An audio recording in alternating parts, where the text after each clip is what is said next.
Welcome back. Now, in this session, I will talk about the key elements of the urban electricity system.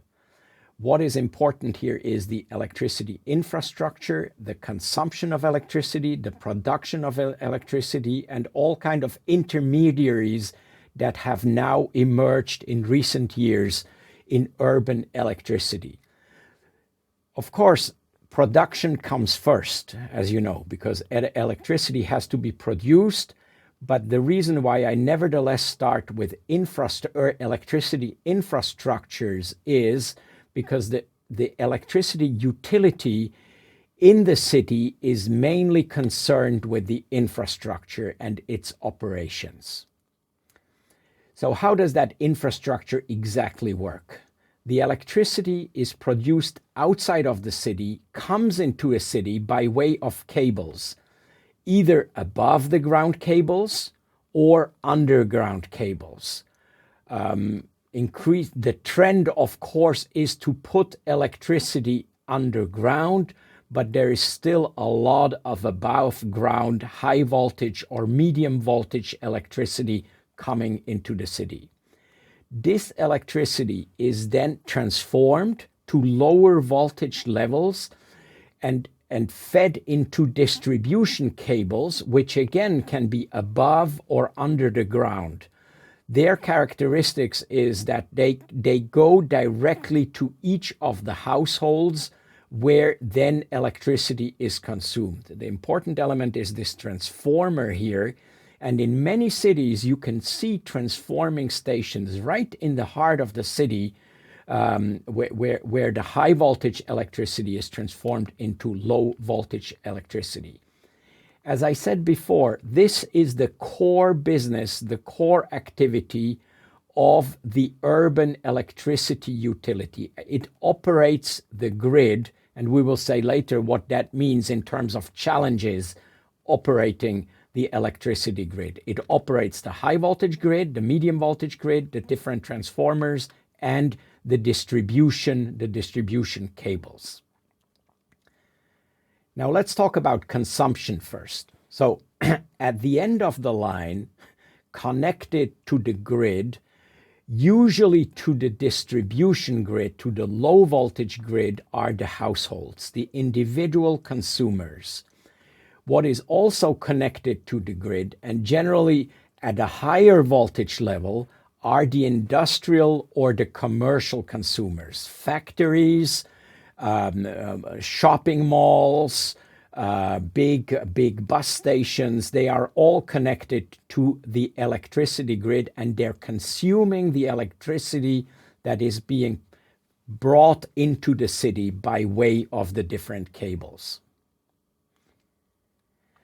Now, in terms of production, so we have already seen electricity is generally produced outside of the city. It is generally produced, traditionally, it is produced by big generation plants. Fossil fuel plants, coal plants, gas plants, nuclear power plants, and you easily understand why these production generation plants cannot be located inside of the city. They are polluting or they have other risks, and therefore they are often quite away from the city, and that energy is then brought into the city.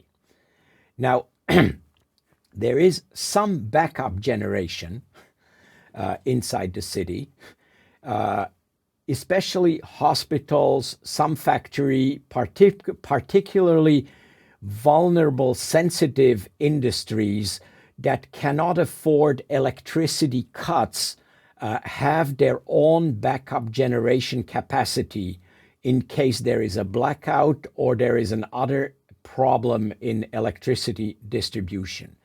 The main characteristics of backup generation is that it is purely for internal use. It is generally not used to feed electricity back into the grid.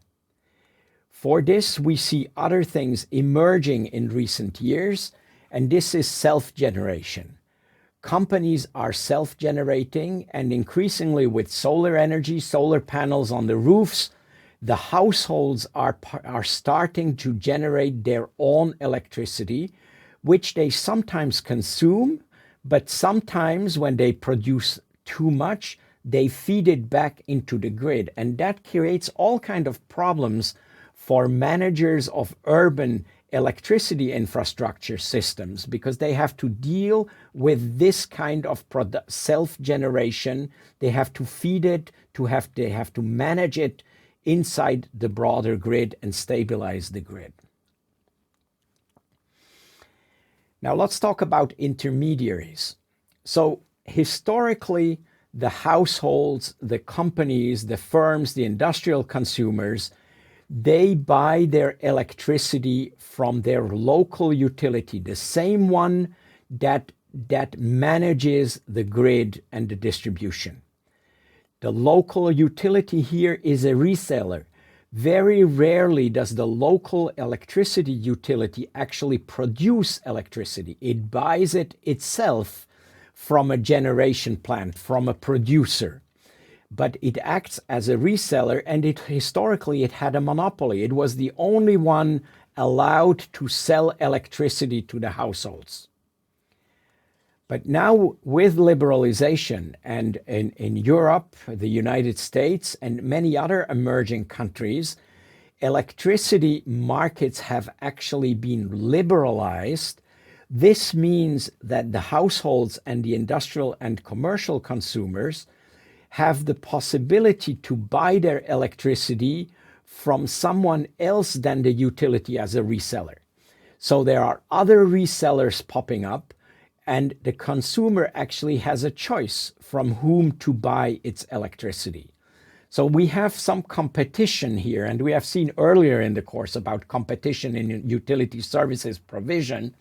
And this competition, it is important to understand, is about the energy, about the electricity. It is not competition about the distribution.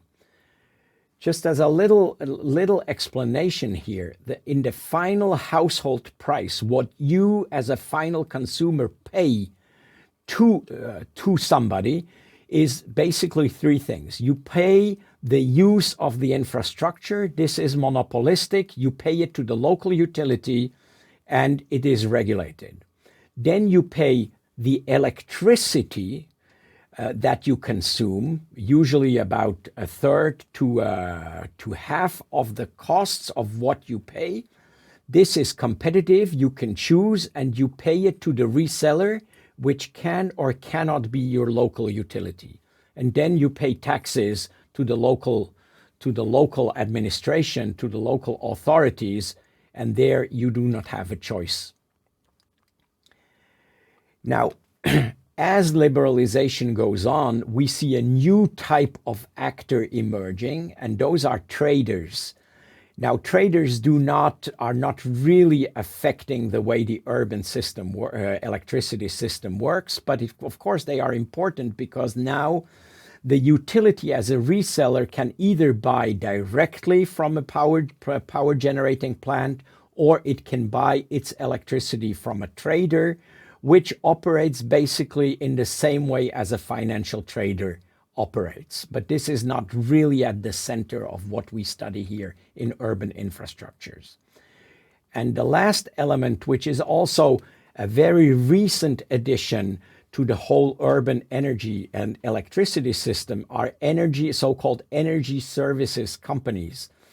They may be resellers, that is, they sell you electricity as a household, but they also sell you the services to save electricity and to save energy more generally, so as to consume less electricity. And they make their money by way of the energy that you have been saving. Again, we will not talk very much about that in the future, but it's certainly a new phenomenon in urban electricity infrastructures. What have I done in this session? I have tried to explain you how the urban electricity system works. In the next session, I will talk about the management of it, what all this means in terms of management, and what the main challenges are for management. Stay tuned.